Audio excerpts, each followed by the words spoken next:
April 27th, 1943. Room 47, Air Ministry, London. The war had entered its fourth relentless year, and in the stale corridors of British intelligence, men were fighting a different kind of battle, one made of frequencies, echoes, and invisible ghosts. Dr. Reginald Victor Jones adjusted his wire-rimmed spectacles and stared at the sweeping arc of the radar display in front of him. The green phosphor pulse rotated endlessly, drawing thin circles of light that meant life or death in the skies above Europe. Each blip, each flicker represented a bomber, a fighter, or sometimes nothing at all. But what if nothing could be made to look like something? Outside, the April rain tapped steadily against the windows. Jones turned to his assistant, Flight Lieutenant Charles Frank. The young physicist looked up from his notes, puzzled by the silence. Jones finally spoke. "Charlie," he said softly, "the Germans depend on radar to see in the dark. If we could fill their skies with false echoes, we'd make them blind." The idea had been whispered before, tossed around in laboratories and dismissed as impractical. The concept was simple enough. Radar waves bounced off metal. What if, instead of bombers, you made clouds of metal that reflected those waves? The result? Chaos. 3 days later, Telecommunications Research Establishment, TRE, Malvern Hills, Worcestershire. The lab smelled faintly of machine oil and burnt circuits. Sheets of aluminum foil littered the benches. Some were cut into long strips, others twisted into spirals. A small group of scientists, most of them in their 20s, crowded around an oscilloscope screen. Jones stood behind them, arms folded. "Length, 2 centimeters, muttered one of the researchers, measuring with trembling fingers. Frequency returned steady at 560 megacycles. The green waveforms spiked violently as the strip passed in front of the test radar unit. Another scientist scribbled in a notebook, "Half-wave resonance confirmed."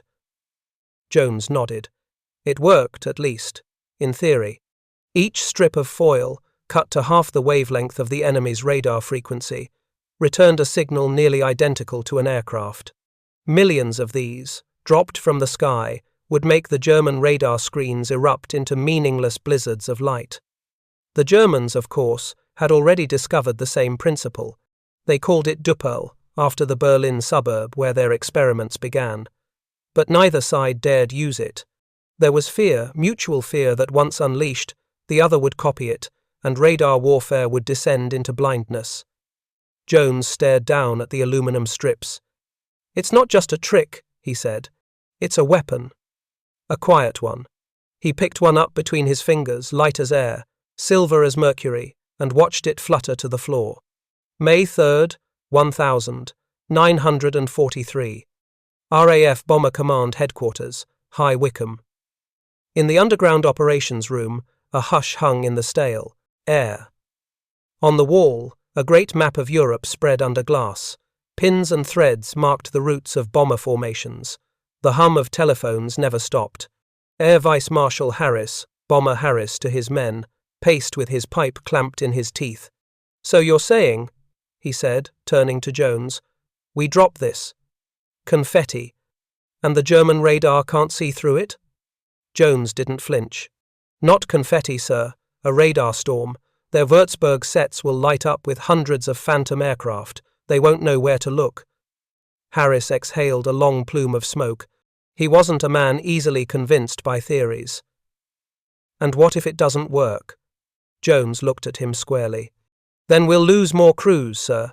But if it does, we'll walk them right through the fire." Silence. The only sound was the slow tick of the clock above the plotting table.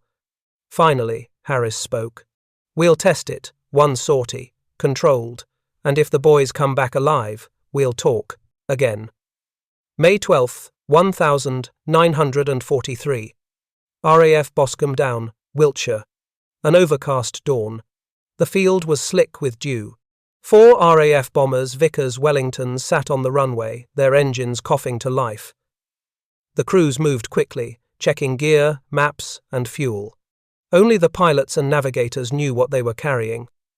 In the bomb bay of aircraft KXE, a wooden crate sat, strapped and sealed. Inside, bundled in brown paper, were thousands of thin aluminum strips, window, they called it. A young pilot officer named Jeffrey Curtis leaned over the crate and frowned. "What is this stuff anyway?" he asked. The flight engineer grinned faintly. "Something to make Jerry think we're a bloody armada." They laughed, but not for long. At 5:42 hours, the first Wellington lifted off, wheels dripping water. The mission was simple: fly a triangular route over the North Sea, drop the packages in timed intervals, and return. No bombing, no combat, just data. From a nearby radar trailer, Jones and his team watched the screen. At first, nothing. Then, faintly, a blur appeared. Another, then another. The radar operator adjusted the gain, confused. "Sir, it's showing 4 aircraft." "No. Wait. 20? 30? Jones leaned in. The echo clouds were spreading, blooming like fog on the phosphor glass. Real aircraft signatures were swallowed whole. "My God," whispered one of the engineers. "It's working." The blips multiplied until the screen became a mass of static. Jones could hardly breathe. He knew that if this were Germany, the radar officers would be staring at the same chaos, unsure which signal was real, which was false. "Tell the crews to return," he said quietly, "and make sure they burn every scrap of the stuff that's left."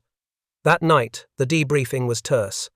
The pilots described how the aluminum glittered in the dawn sun as it fell like silver rain, twisting and dancing through the clouds. They had seen the ground radar trying to lock on, only to lose track again and again.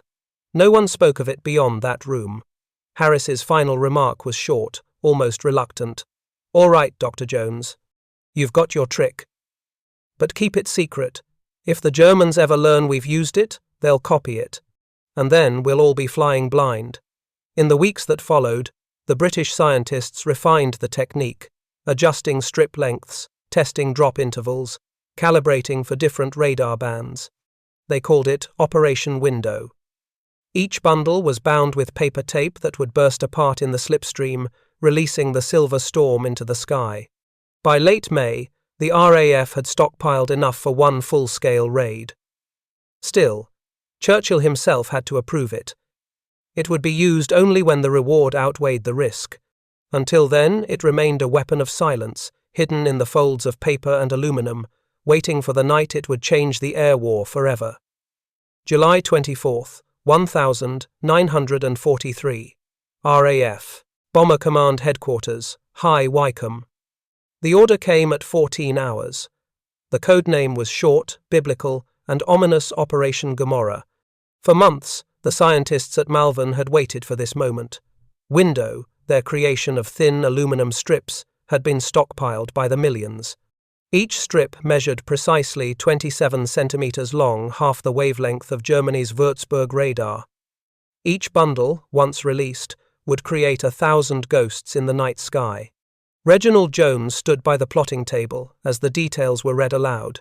The target, Hamburg, a city of shipyards, refineries, and steel, a cornerstone of Germany's war industry, the largest air raid Europe had yet seen.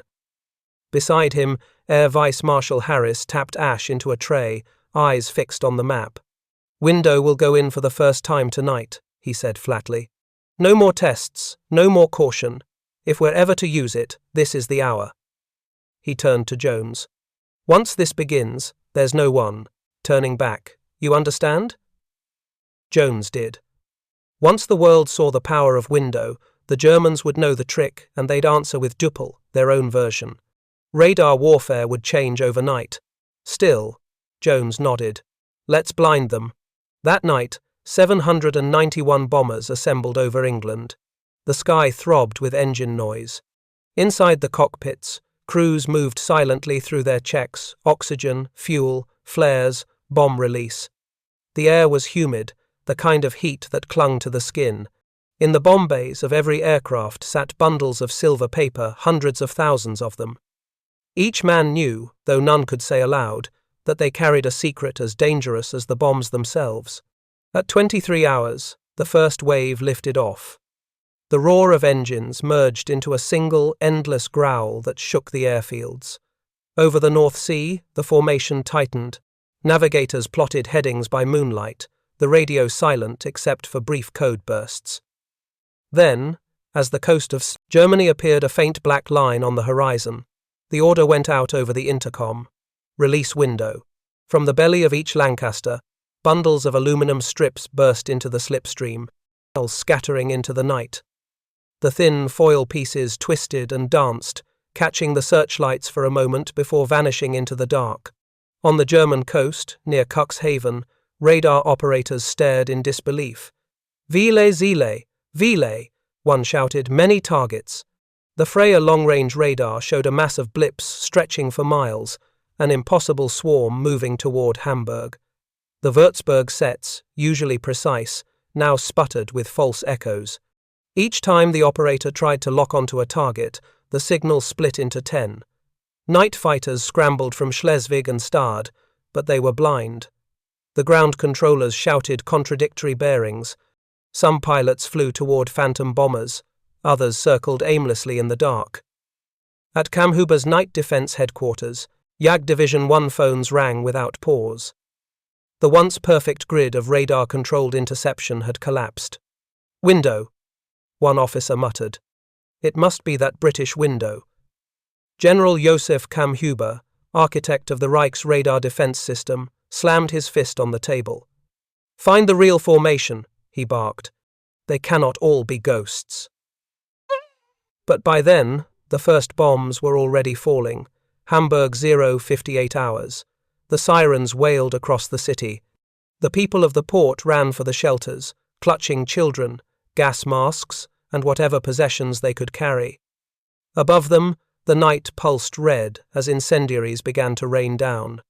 From 18,000 feet, squadron leader Geoffrey Curtis of 76 Squadron looked out across the inferno. "Christ," he whispered. "It's working."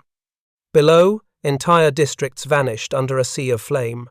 The window clouds drifted overhead like silver ghosts, still confusing every German radar in range. Flak batteries fired blindly into the darkness. Searchlights crisscrossed empty sky. For the first time in years, the RAF bombers flew through almost no opposition. Only 12 were lost that night, far fewer than expected. By dawn, Hamburg burned. Over 2,300 tons of bombs had fallen in a single raid. The docks were gone. Oil tanks exploded one after another, sending black plumes into the morning light. The Germans, who once boasted of impenetrable radar defense, had been struck blind, July 25th. Back in England, Jones and his team crowded around the decoded mission reports. The air in the room was thick with disbelief. 18 aircraft lost, said one officer, out of nearly 800. Jones exhaled slowly. Then it worked, better than we dared hope. He walked to the window and stared at the grey horizon. He knew what this meant, not just for Britain, but for the entire science of warfare. The Germans, once masters of radar defense, had been undone by a handful of companies, scientists with scissors and aluminum foil. July 26th, Hamburg. The fires still raged. Temperatures in the city centre reached over 800 degrees Celsius. Streets melted. The air itself turned to flame. People fled into shelters, only for the firestorm to suck the oxygen from their lungs. It was the first time in history that radar deception had directly altered the course of a battle. German technicians recovered fragments of foil from the wreckage. Each strip was measured, catalogued, and sent to Berlin. Within 48 hours, the Luftwaffe began experiments with their own Düppel material. Kamhuber's report to Göring was bitter. "The enemy's window has rendered our radar control inoperative. Unless countermeasures are found immediately, our night defense will remain helpless." July 29th. Back in London, Churchill received the after-action briefing. The Prime Minister sat in silence as the report was read. When it ended, he looked at Jones and said quietly, "You've blinded them, Reginald. Blinded an empire." Jones only nodded. For now. That night, over the quiet countryside of Malvern, the scientists tested a new refinement, varying the lengths of the foil to jam multiple radar frequencies at once. Jones made a final note in his logbook. The Germans will adapt, they always do. But for a few nights in July, we owned the sky. By the end of the Hamburg campaign, over 45,000 civilians were dead, and nearly 1 million had fled the city. For the first time, radar, once the symbol of German technological superiority, had turned against them, and all because of a simple, silent trick. Window was no longer an experiment. It was now a weapon, invisible, unstoppable, and devastating. August 2nd, 1943. Flugmeldemessstellung Anton, near Bremen, Germany. The radar operators had stopped trusting their instruments. For weeks, the glowing green circles of their Würzburg sets had been filled with phantoms. Targets appeared, multiplied, and vanished. The officers shouted themselves hoarse, trying to direct the night fighters, but the chaos only deepened. One operator, Corporal Franz Huber, stared at the trembling needle on his screen. "Blips again, sir, everywhere. I can't separate them." The duty officer cursed under his breath. "Then pick one and pray it's real." In the darkened bunker, the smell of sweat and ozone hung heavy. Above them, the distant thunder of bombs echoed from Hamburg, the city still burning. By the time dawn broke, every man at the radar post knew one thing. Germany's invisible shield was broken. Berlin.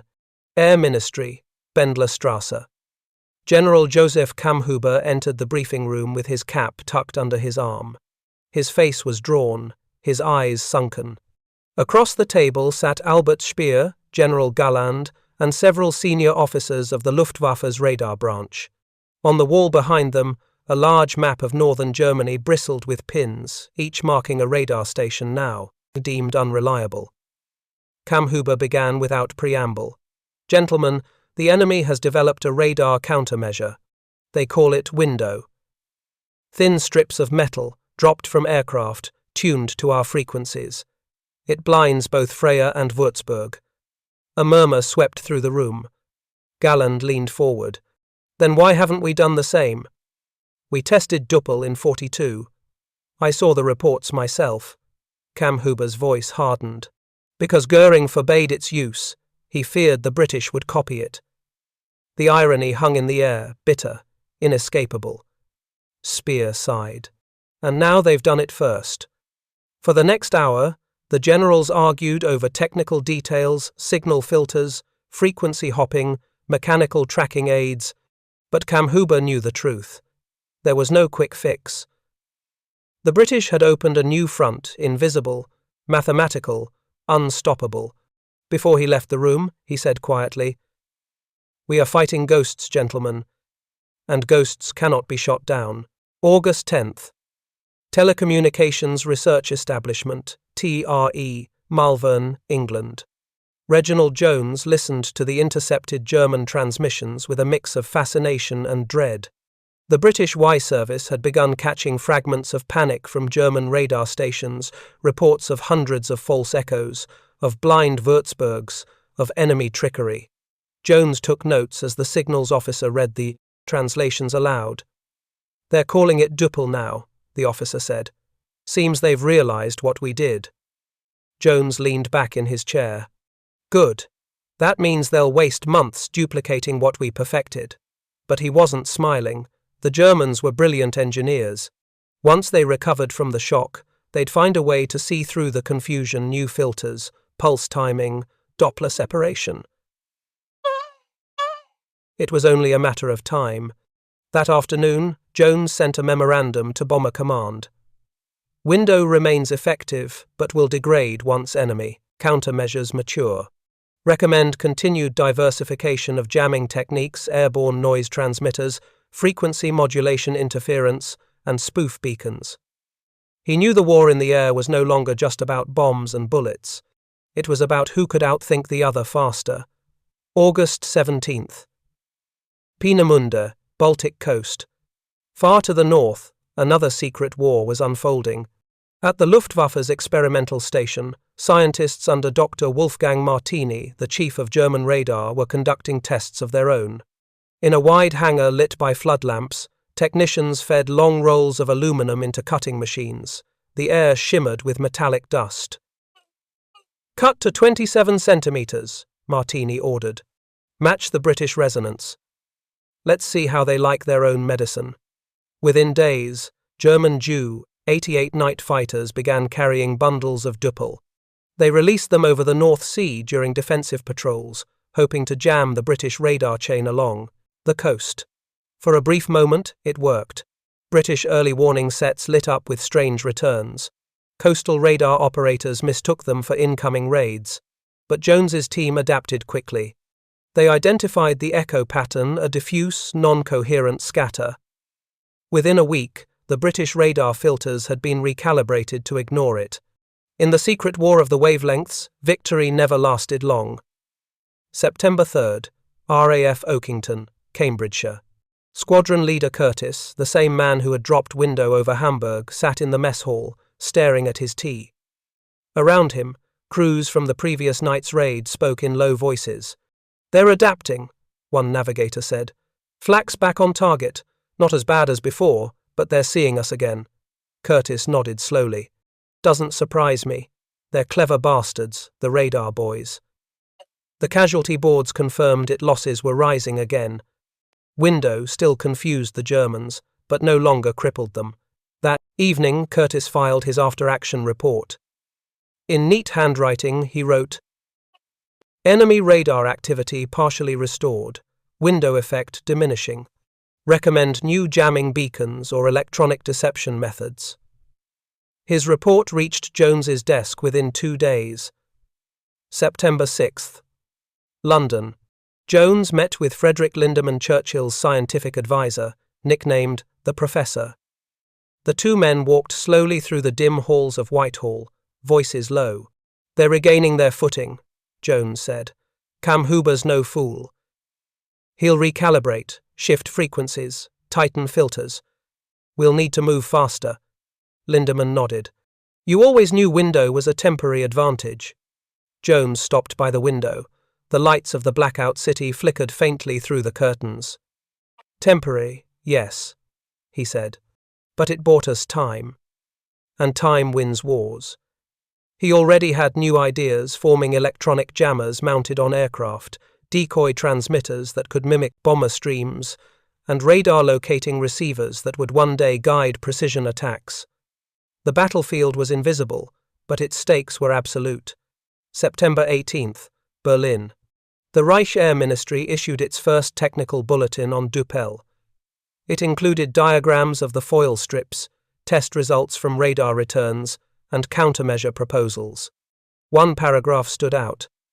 By adjusting receiver gain and applying Doppler filters, false echoes caused by falling chaff can be differentiated from genuine aircraft. Cam Huber's engineers were learning fast. Within a month, the German radar grid would partially recover its efficiency, though never fully. The ghosts of window would always haunt their screens. September 30th, TRE, Malvern. In his notebook, Jones summarized the latest intelligence intercepts. Düppel now in active use by Luftwaffe, Western Front. Radar jamming counters moderately effective. Enemy filter adaptation ongoing. He closed the file and rubbed his eyes. The race was never ending. One side invented, the other adapted. Science had become as deadly as artillery. A young officer entered the lab with a message from Bomber Command. "They're planning something big for winter, sir." Deep into the Ruhr, Jones smiled faintly. "Then we'll give them something new to see or not see." He picked up a thin strip of foil from the bench and held it to the light. It shimmered between his fingers, a fragment of the invisible war. "It began with this," he murmured, "a bit of metal that could blind an empire." By autumn of 1943, the radar war had entered a new phase. Window had given the Allies the upper hand, but the Germans' countermeasures restored balance. The skies over Europe were now filled not only with aircraft, but with the silent hum of dueling frequencies, each side probing, jamming, deceiving. The age of electronic warfare had truly begun. London, Air Ministry. The war had changed. The roar of bombers still filled the night, But now the real battle was fought in silence between scientists, mathematicians, and signals officers. Reginald Jones sat before a table stacked with reports marked secret. Each one detailed new German radar installations springing up along the French coast code named Mammut, Wassermann, and Freya LZ. These were not the crude systems of 1940. They were faster, smarter, and deadlier. Churchill's upcoming invasion, Operation Overlord, depended on secrecy. If the Germans spotted the armada crossing the channel too soon, the beaches would become a slaughterhouse. Jones looked up at the wall map. Every new radar station was a pair of eyes.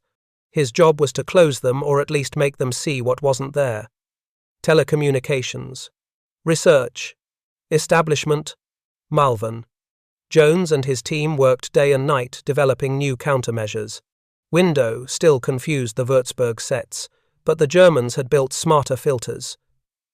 Something more was needed. They called it Mandrel, a powerful airborne jammer that could blanket radar frequencies with noise.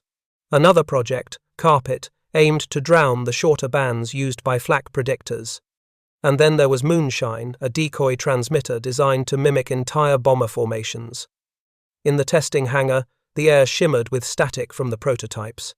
Technicians huddled around radio racks, adjusting dials as the oscilloscopes flared. Mandrel interference is holding steady, one said. Range attenuation consistent. Jones nodded. Good. Now make it portable enough to fly. They were building the weapons of a new kind of soldier, the invisible kind. April 1944. Paris. At the Luftwaffe Radar Command, General Kammhuber pored over his own intelligence. His operators reported strange signals, powerful bursts of static that wiped out entire sectors. He circled the regions on a map. Normandy. Calais. Cherbourg. The British are masking something, he told his staff. But where? His analysts argued over the data phantom bomber formations detected one night, vanishing the next. Radar ghosts drifting over the channel, always toward Calais. Kammhuber stared at the mess of dots. They're feeding us lies, he said. We must learn to see through them. But even he could not see what was coming. Rain lashed the airfields as thousands of aircraft waited on the tarmac. The invasion was hours away. Jones arrived at the operations tent, soaked through, carrying a small metal briefcase. Inside were the final instructions for the electronic deception plan Operation Glimmer and Taxable. Using special radar beacons and carefully timed window drops, Allied aircraft would create the illusion of massive fleets heading toward Calais and Boulogne, drawing German defences away from Normandy. Jones briefed the pilots quietly. You're not bombing tonight, he told them. You're performing a magic trick. The biggest one in history. As dawn broke over the channel, German radar screens lit up with chaos. Phantom fleets appeared off Calais. Non-existent aircraft formations filled the air. Kammhuber's headquarters erupted in confusion. They're landing at Pas de Calais, shouted one officer. Orders went out, troops redeployed, guns turned north. And by the time the truth was known, when the real landings were already raging on the beaches of Normandy, it was too late. Jones, listening from a signals van in England, heard the German transmissions break into panic. He allowed himself a rare smile. Let them chase ghosts, he said. That morning, as the Allies stormed ashore, the invisible war reached its greatest triumph. The deception worked. The Germans had been blinded once again by the same quiet ingenuity born in a small British lab the year before. Reginald Jones closed his notebook. He knew the war would continue, but for one day, science had turned illusion into victory. The first news of D-Day's success had reached the capital. The Allies had secured beachheads, and German resistance was faltering. But the war was far from over. For Reginald Jones and his colleagues, the victories were quieter, invisible. In the offices of the Air Ministry, stacks of radar reports and intelligence briefs lay untouched. They contained the story of a war fought in silence, battles won by deception, noise, and metal strips scattered across the skies. It was a victory the public would never see. Yet it had saved countless lives on the beaches of Normandy. Jones walked through the corridors of Malvern, where the TRE scientists continued to test and refine electronic countermeasures. Each flick of a dial, each new waveform analyzed, had been part of a broader strategy to blind the enemy. They had turned radio waves into weapons, manipulating sight without firing a single shot. The Germans, for their part, were slow to comprehend the magnitude of the threat. Reports filtered back of Würzburg and Freya operators struggling to differentiate reality from illusion. Phantom bomber streams, ghost fleets, and false radar blips forced the Luftwaffe into paralysis. Every redeployment, every misdirected night fighter was a testament to the meticulous planning of the Allied deception teams. In interrogation reports collected after the war, German radar officers recalled nights when entire sectors seemed alive with aircraft, only to find empty skies. Post-war analyses confirmed what Jones had known all along. The combination of window, airborne jammers, and decoy transmissions had decisively undermined Germany's air defenses during critical operations. American intelligence officers reviewed British electronic warfare techniques, preparing to implement similar measures in the Pacific theater. The success of deception over Normandy became a blueprint for subsequent campaigns. Radar jamming, chaff dispersal, and the creation of phantom formations now formed a permanent part of Allied strategic doctrine. Jones received word from the U.S. Strategic Bombing Survey. Analysts highlighted that losses had been significantly reduced during the Overlord operations, thanks not only to superior planning but also to electronic countermeasures that rendered German radar virtually useless in the initial hours of the invasion. Back in England, the men and women who had laboured in secrecy reflected on their achievements with little fanfare. There were no parades, no medals immediately awarded, just the quiet satisfaction that their work had changed the course of history. Scientists, engineers, and airmen had become unseen soldiers, winning a war with ingenuity instead of guns. Even as the Allies advanced through France, Jones continued refining techniques. Future operations would demand more sophisticated jamming and deception.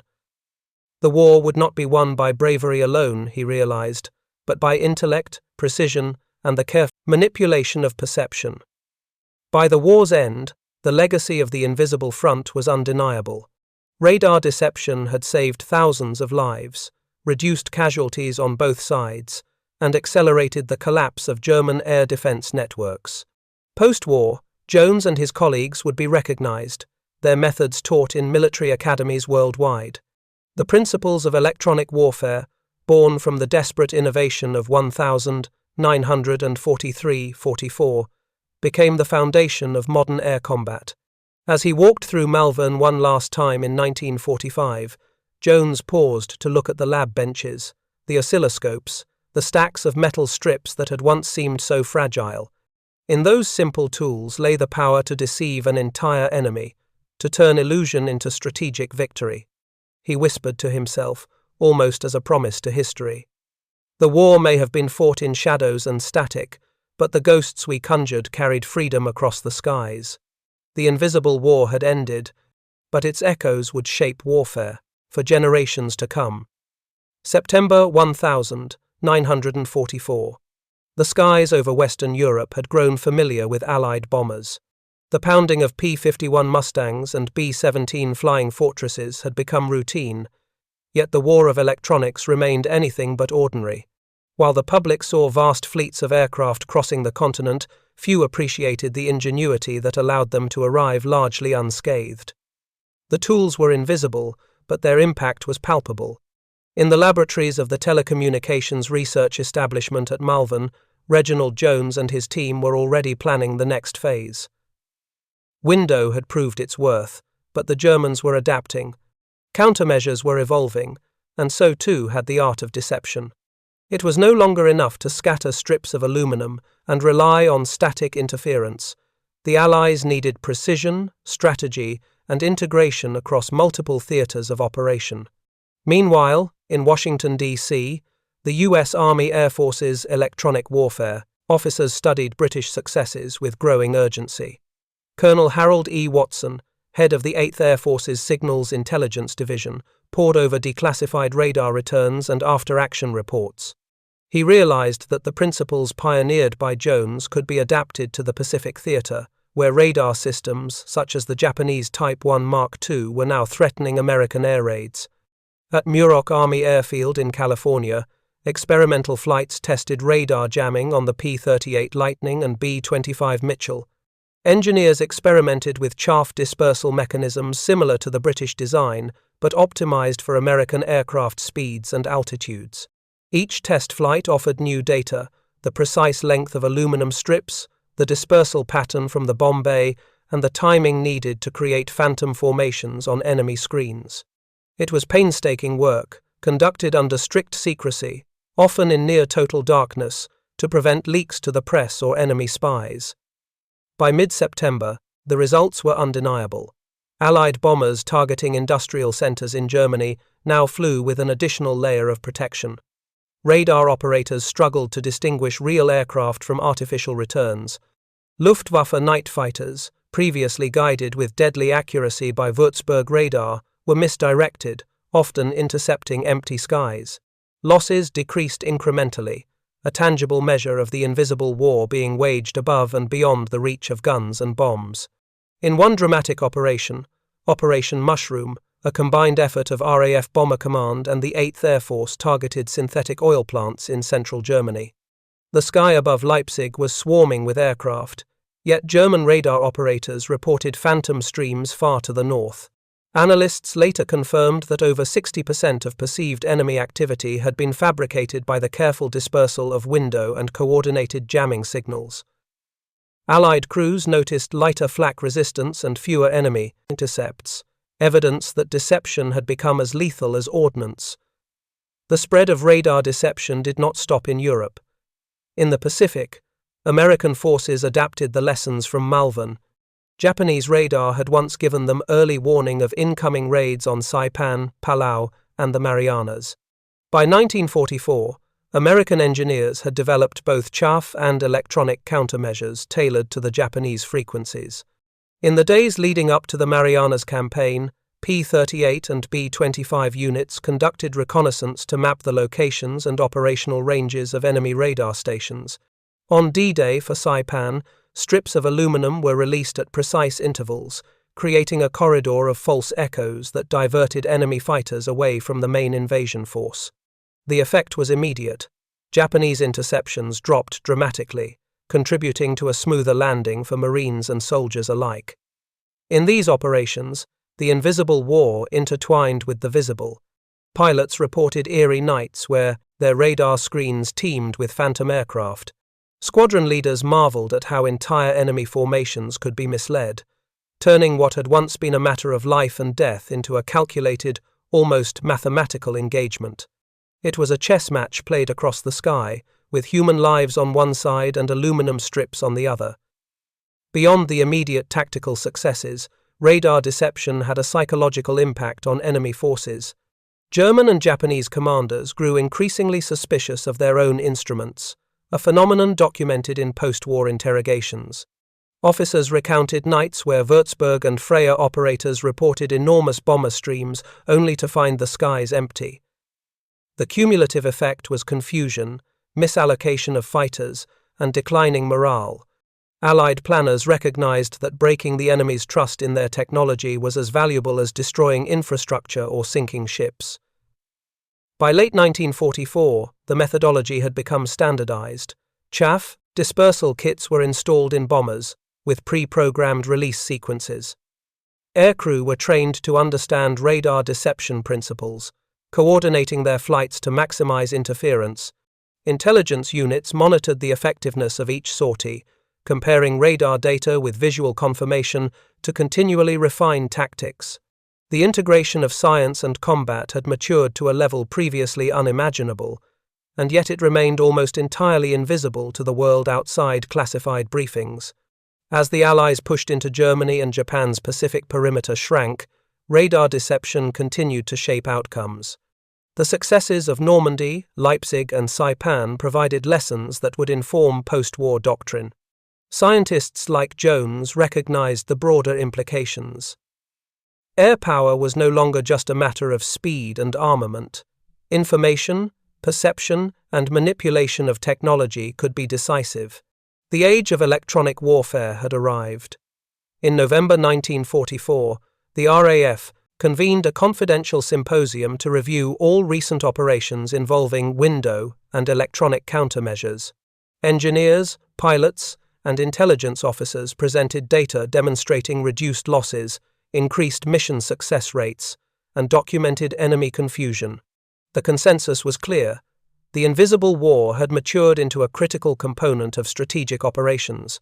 Jones, sitting in the back of the Malvern lecture hall, reflected on the journey from the first aluminum strips tested in April 1943 to the complex integrated deception campaigns spanning 2 continents. What began as an experimental idea had become a cornerstone of modern air strategy. Yet he remained acutely aware of the human cost. Each operation, no matter how effective, carried risk and demanded courage. The invisible war, he knew, relied on both intellect and bravery. As 1944 drew to a close, radar deception had proven itself beyond doubt. From the skies over Europe to the Pacific atolls, the combination of science, ingenuity, and precise execution had redefined the battlefield. Allied planners were already considering the next steps, envisioning future conflicts where electronic warfare would dominate before bombs or bullets ever reached the ground. In the quiet laboratories and airfields, the pioneers of deception understood a singular truth. Victory often favored those who controlled not just the battlefield, but the enemy's perception of it. And in that realm, they had mastered the art of war unseen. January 1945. The European winter pressed heavily upon the continent. Bitter winds swept over the Ardennes, and snow blanketed the remnants of industrial cities. Yet above the frozen terrain, the skies remained a theatre of unseen conflict. The Allies were now fully committed to the final push into the heart of Germany, and radar deception had evolved from a tactical experiment into an indispensable weapon of strategic warfare. By this time, the Würzburg and Freya radar networks had been extensively mapped by the Allies. Every transmitter location, every operational frequency, and even operator rotation schedules were known through a combination of reconnaissance flights, intelligence intercepts, and human sources behind enemy lines. The culmination of years of preparation was about to be tested on an unprecedented scale. RAF Bomber Command had planned a series of raids targeting key German infrastructure, particularly the rail hubs and synthetic oil plants that fueled the Luftwaffe. For these missions, window was no longer merely a defensive tool. It became part of a larger deception scheme, coordinated with electronic jamming, radio counterfeits, and dummy formations. The goal was simple in theory but complex in execution. To make the enemy see an entire armada, where only a fraction actually flew. On the night of January 24, 1945, over 800 RAF bombers lifted off from bases in eastern England. Crews were briefed extensively on the importance of the chaff release sequences. Each aircraft carried canisters of finely cut aluminum strips, carefully measured to match German radar wavelengths. Navigators plotted precise drop points, timing their dispersals so that Freya and Würzburg operators would record multiple phantom formations converging from different directions. In the operations room at RAF High Wycombe, scientists monitored radar returns relayed via secure lines. Screens flickered with signals representing hundreds of aircraft, far more than were actually aloft. "Look at them scramble," murmured one officer, a mix of pride and awe in his voice, as intercept reports came in. German night fighters veered away from actual bomber streams, guided instead by the artificial echoes crafted by Allied ingenuity. The impact was immediate. Radar operators reported phantom streams that seemed to stretch from the North Sea across northern Germany. Luftwaffe controllers attempted to intercept these non-existent fleets, redirecting squadrons and exhausting pilots. Meanwhile, the real bomber formations maintained course with minimal resistance. Bombs struck their targets with remarkable precision, aided by reduced flak activity and fewer night fighter encounters. At the same time, the American 8th Air Force prepared complementary raids, using similar principles. Over the Ruhr, P-51 Mustangs equipped with chaff dispensers flew alongside heavy bombers. The combination of jamming and chaff created confusion so complete that even seasoned Luftwaffe controllers questioned the reliability of their own instruments. Post-war interrogations revealed that operators frequently called in phantom alerts, reporting formations that simply did not exist. Radar deception also played a key role in the Ardennes offensive. When the Germans launched their last major counterattack in December 1944, the Allies employed electronic warfare units to mislead German reconnaissance aircraft and radar posts. Fake formations were introduced into German radar circuits, and feint operations convinced commanders that Allied air support was concentrated elsewhere. This indirect use of deception, paired with timely tactical strikes, helped blunt the offensive and contributed to the eventual failure of Germany's last gamble on the Western Front. Throughout this period, the human cost was never far from the minds of those orchestrating the invisible war.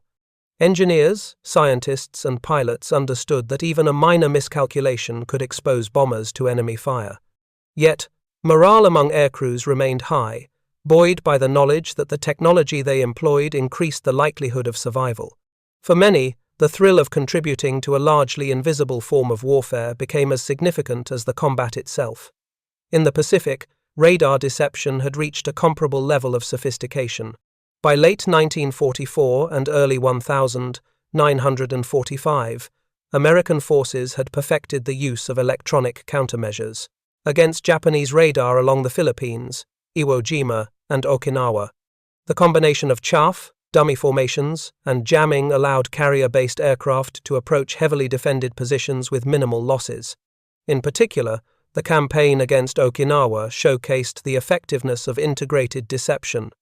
Phantom aircraft generated by chaff releases diverted anti-aircraft fire and misled Japanese radar operators, creating corridors through which real bombers and fighters could operate with greater freedom. The psychological impact on Japanese forces mirrored that experienced by the Luftwaffe. Post-war interviews revealed a pervasive uncertainty. Radar screens could no longer be trusted, and commanders frequently hesitated to commit fighters based on electronic signals alone. In effect, the Allies had weaponized perception itself, turning technology into both shield and sword. By spring 1945, radar deception had become routine, embedded in every major Allied operation. Intelligence officers compiled meticulous after-action reports, cross-referencing German radar logs with visual confirmations and bomber loss data. The results were conclusive. The use of window and associated countermeasures had reduced losses by significant margins, disrupted enemy air defenses, and accelerated the collapse of Axis command and control systems. In the closing weeks of the war, the scale of the operation reached its zenith. Entire bomber streams numbered in the hundreds, yet radar screens indicated double or triple that number. German defenses were fragmented, and resistance became sporadic. Analysts noted that many Luftwaffe pilots had begun to question the legitimacy of every alert, eroding both confidence and response efficiency. Victory in the air, previously costly and uncertain, was now increasingly dictated by intelligence, electronics, and deception rather than sheer numbers. On May 7, 1945, as Germany surrendered the full scope of Allied radar, deception remained largely classified. Few outside the scientific and military community appreciated that thousands of lives had been saved and critical missions enabled not solely by bombs or guns, but by aluminum strips, jamming devices, and carefully timed releases. For the scientists and engineers who had labored for years, the achievement was profound. A war had been fought in the invisible spectrum, and their ingenuity had been decisive. Reginald Jones reflected quietly on the operations that had begun in the spring of 1943. From the first experimental drops over English fields to coordinated raids across Europe and the Pacific, the evolution of radar deception had transformed the air war. He recognized that future conflicts would be defined as much by control of information and perception as by traditional firepower. The age of electronic warfare had been inaugurated, and it had left an indelible mark on the history of combat. As the world celebrated the end of hostilities, The men and women behind the screens, the instruments, and the airborne dispersal kits knew a singular truth. Victory had been achieved not only through courage and strategy, but through the mastery of the unseen. In that mastery lay the quiet, decisive power of the Allied radar deception campaigns. May 1945. The guns had fallen silent across Europe. Cities lay in ruins, the skies emptied of the constant drone of bombers and fighters, and the war-weary populations began the slow task of rebuilding. Yet in the quiet aftermath, the men and women behind the invisible battles, scientists, engineers, and intelligence officers, reflected on a campaign waged not solely with bombs and bullets, but through the unseen manipulation of information, perception, and technology. The campaigns of window, chaff, and radar deception had left an indelible mark on military doctrine and the future of warfare. The first and most immediate legacy was operational. Post-war assessments, including the U.S. Strategic Bombing Survey and British Air Ministry debriefings, confirmed that the introduction of radar countermeasures had drastically reduced bomber losses during the latter years of the war. Historians noted that the Luftwaffe, once considered a formidable opponent capable of turning back Allied air raids, had been gradually rendered ineffective against Allied electronic tactics. German radar operators, reliant on Würzburg and Freya systems, had been systematically misled by techniques conceived in laboratories, tested over English fields, and perfected over enemy skies. By the late 1942s, the technical achievements of these efforts became widely recognized within military circles. Reginald Victor Jones, who had first envisioned the use of metallic strips to jam radar, continued to lecture on the profound implications of electronic warfare. The war we fought in the air was not just of pilots and guns, he would later explain at conferences and symposiums, but of knowledge, deception, and the manipulation of unseen waves that guided both the enemy and our own forces. His words would resonate in future decades, foreshadowing the Cold War and the electronic arms race that lay ahead. Radar deception's influence extended beyond Europe. In the Pacific theater, American innovations during the Okinawa and Philippine campaigns demonstrated that electronic countermeasures could decisively shape the battlefield. U.S. forces had integrated chaff, jamming, and decoy operations into carrier-based strike planning, allowing fighter and bomber wings to approach heavily defended positions with fewer losses. Post-war analyses revealed that these tactics had caused confusion among Japanese radar operators and command centers, forcing them to misallocate anti-aircraft defenses and fighter resources. The lessons learned in both theaters informed post-war doctrine, leading to the creation of specialized units dedicated to electronic warfare. Technologically, the legacy of World War II radar deception was profound. Engineers who had experimented with chaff dispersal mechanisms and timing protocols in the 1940 seconds laid the foundation for modern electronic countermeasures, ECM systems. In the decades that followed, ECM became a standard component of air, naval, and ground operations. By the Korean War and the early stages of the Vietnam conflict, radar jamming, deception techniques, and the strategic use of electronic signals were recognized as critical elements of operational planning. Military analysts traced their lineage directly to experiments conducted over England and Germany in 1943-45. The operational principles of radar deception, misdirection, amplification of perception, and selective interference also shaped the emerging field of intelligence operations. Deception in radar mirrored broader efforts in signals intelligence, propaganda, and covert operations. Military planners realized that if perception could be manipulated on a strategic scale, it could yield results far greater than sheer numerical advantage. The window campaigns had proven that controlling what the enemy saw could dictate what they did. Historians have also emphasized the psychological impact of these operations. The Luftwaffe and Japanese radar operators, unable to trust the reliability of their instruments, suffered from pervasive uncertainty. Post-war testimonies repeatedly cited confusion and hesitation caused by phantom formations and jamming signals. Analysts observed that such uncertainty degraded the effectiveness of entire command structures. In effect, electronic deception had been as much about undermining confidence and inducing misjudgment as it was about protecting Allied aircraft or masking movements. This principle continues to influence military planning, from modern cyber warfare to satellite countermeasures, where perception can be as important as firepower. Beyond military doctrine and technology, radar deception had a broader cultural and ethical impact. The engineers, scientists, and operators involved were often civilians drawn into the war effort, many working under extreme secrecy. Their contributions highlighted a shift in the nature of warfare. Victory increasingly depended on intellectual rigor, experimentation, and innovation as much as on courage under fire. In this sense, the war catalyzed a new professional class of invisible warriors, whose work reshaped not only military outcomes, but also societal perceptions of scientific and technological expertise in service of national security. The secrecy surrounding these operations persisted long after the war. Window and related programs remained classified for years, obscuring the contributions of many who had risked both personal safety and professional reputation to develop these innovations. Only in the 1960 seconds, and later, through declassified documents and scholarly research, did the full scope of radar deception campaigns become publicly recognized.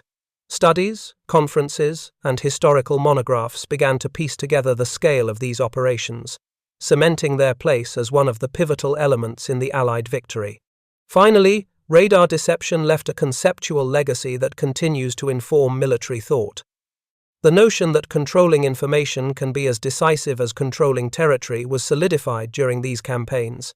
From modern stealth aircraft to electronic countermeasures aboard naval vessels, the lessons of the 1940 seconds continue to resonate. Deception, misdirection, and the manipulation of enemy perception are now considered fundamental aspects of military strategy, a testament to the pioneering efforts of those who first cut aluminum strips to foil the Würzburg radar. As historians reflect on the war, radar deception is now recognized as a paradigm shift in operational warfare. It demonstrated that science, ingenuity, and secrecy could transform the outcome of battles and campaigns. The legacy of Window, Düppel, and subsequent ECM systems reminds us that some of the most consequential wars are fought not only in the skies or on the ground, but in the invisible spectrum of information, technology, and human ingenuity. In the end, the invisible war of radar deception underscores a timeless truth. In conflict, knowledge and perception can be as lethal as bombs, and victory often hinges on seeing and making the enemy see what is not there. The men and women who orchestrated these campaigns had mastered the unseen battlefield, leaving a legacy that endures in every generation of electronic warfare that followed. As the years passed, the stories of those who fought the invisible war were gradually told, often in hushed tones at reunions or in classified briefings released decades later. Veterans recounted not only the thrill of aerial combat, but the tension of missions where survival depended as much on electronic ingenuity as on skill with a joystick or throttle. Engineers and scientists, once anonymous, were recognized for shaping the very nature of modern warfare. Their experiments with aluminum strips, radar echoes, and deception protocols became case studies in ingenuity under pressure, celebrated in military academies and strategic seminars around the world. The legacy of radar deception also serves as a broader lesson for humanity. In times of crisis, knowledge, creativity, and foresight can change the course of history. What began as a simple experiment cutting metal strips to foil radar evolved into a sophisticated strategy that altered the balance of power across continents. The invisible battles fought in electromagnetic waves left tangible results, saved lives, altered campaigns, and a blueprint for future conflicts.